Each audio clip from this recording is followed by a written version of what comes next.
When I was 15 years old, the communists decided that I couldn't continue my education. It was interesting because I lived in a neighborhood where also lived the later President Havel. As a matter of fact, we were classmates in the same public elementary school for 5 years. That was a fate that I shared with Havel. He was in the same predicament when the communists came.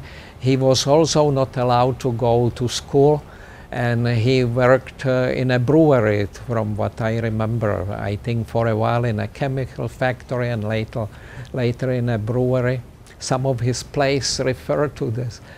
And when I was 15, the communists said that my education was finished, and my parents, my father and my stepmother, they put a tremendous fight.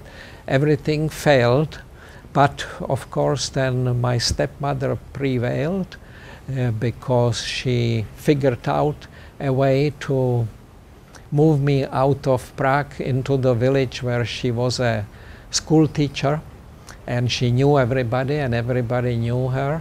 And I worked in a chemical factory too, in a lab,